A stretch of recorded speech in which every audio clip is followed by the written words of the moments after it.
বাংলাদেশের নাগরিক অনেকে আছে, হ্যাঁ অনেকেই আমাদের বিন্দলে কিছু বাংলাদেশি আছে যারা ওপার থেকে এসেছে, ওদের নাম উঠে গেছে। ৯৭ লক্ষ নাম বাদ গিয়েছে, কিন্তু তার মধ্যে এই যে বিস্ফোরক অভিযোগ উঠছে, এই যে ভোটার তালিকা, সেই তালিকায় অনুপ্রবেশকারীদের নাম ঢুকে যাচ্ছে, তাও আবার নির্বিঘ্নে। এমনই বিস্ফোরক অভিযোগ, বাংলার ভোটার তালিকায় বাংলাদেশের ভোটারের নাম ঢুকে যাচ্ছে। হেমতাবাদের এই ঘটনা, ঠিক কি অভিযোগ ভবানন্দ জানাবেন আমাদের, সরাসরি রয়েছেন প্রতিনিধি ভবানন্দ।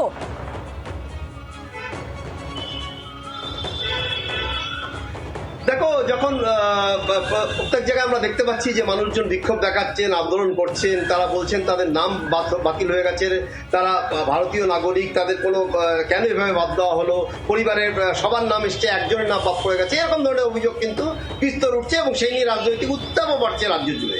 সেই সময় একটা অদ্ভুত তথ্য উঠে আসে যে হেমতাবাদ বিধানসভা, যেটা ইন্দো বাংলাদেশ সীমান্ত লাগু একটা বিধানসভা, সেই বিধানসভায় প্রচুর বাংলাদেশি মানুষজন নাকি তাদের নাম অনায়াসে তুলে ফেলেছেন, নির্বিঘ্নে তুলে ফেলেছেন এবং তারা বহাল তবিয়তে আছেন। এরকমই আমরা যখন এরকম ধরনের অভিযোগ বারবার করে আসতে থাকে, আমরা সুনির্দিষ্ট একটা অভিযোগের ভিত্তিতে আমরা খোঁজ করতে যাই এবং খোঁজ করতে গিয়ে কিন্তু আমাদের নজরে আছে হেমতাবাদ বিধানসভা এবং রায়গঞ্জ থানা এলাকার কিয়রডাঙ্গি গ্রাম। সেই গ্রামে কিন্তু একজন বাংলাদেশি ভোটার, তিনি তার নাম গ্রামেরই একজনকে বাবা দেখিয়ে তুলেছেন এবং সেটা নির্বিঘ্নে উঠে গেছে। সেই ব্যক্তি কিন্তু স্বীকার করেছেন আমাদের ক্যামেরার সামনে যে তিনি তার নামটা উঠেছিল এবং তিনি কাটানোর জন্য বলেছিলেন, কেন কাটেনি তিনি বুঝছেন না।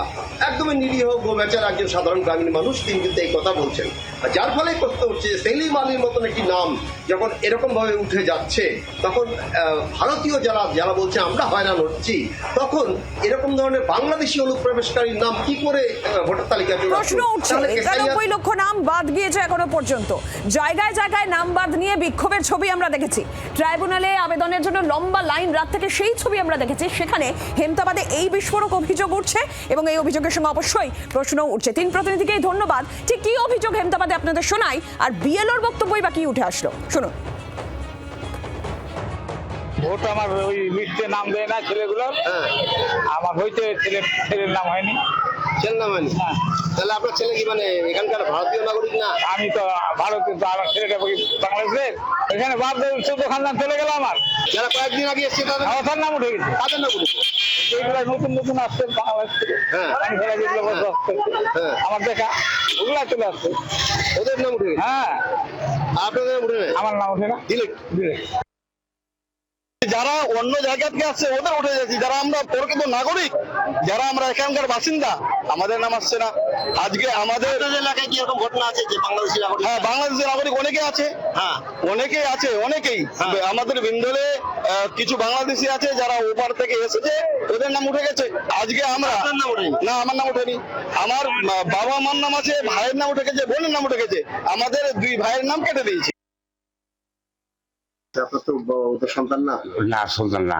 ওগুলো বলছে আমরা তো জানি না। ওই দুবাই যাওয়ার জন্য ওতে এখানে থাকে বোম্বাইতে, ও তখন বলছিল আমার বাবা মার তো বাংলাদেশে আমরা ফটো নিব না, তখন এটাকে ওই ভোটের ফটো দিয়ে আমরা দুবাই চলে যাব।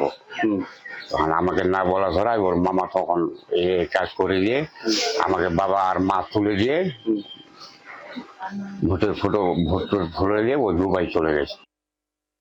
আমি তো জানি ওখানে সবাই ইন্ডিয়ারই, হ্যাঁ, আর ওনারা ভোটে যেহেতু নাম ছিল, তো সেই হিসাবে এনরোলেশন, ওনারও নাম আসে এনরোলেশন ফর্ম, সেই হিসাবে আমি তাদেরকে দিচ্ছি এবং তারা মানে সব রকম ডকুমেন্ট আমাকেও দিচ্ছে। আমি কি করে জানবো উনি বাংলাদেশি না ইন্ডিয়া? ও, মানে আপনি যা ফর্ম নিয়ে গেছেন সেই ফর্মটাই আবার ফেরত দিয়ে ওনার ডকুমেন্ট সহকারে আমাকে ফেরত দিয়েছে। তখন তাহলে তারা বলেছে যে এটা আমার পরিবারের লোক? হ্যাঁ, ওনারা তো বলেছে আমার পরিবারের লোক উনি। বাংলার আওয়াজ, বাঙালির আবেগ, জি 24 ঘন্টা।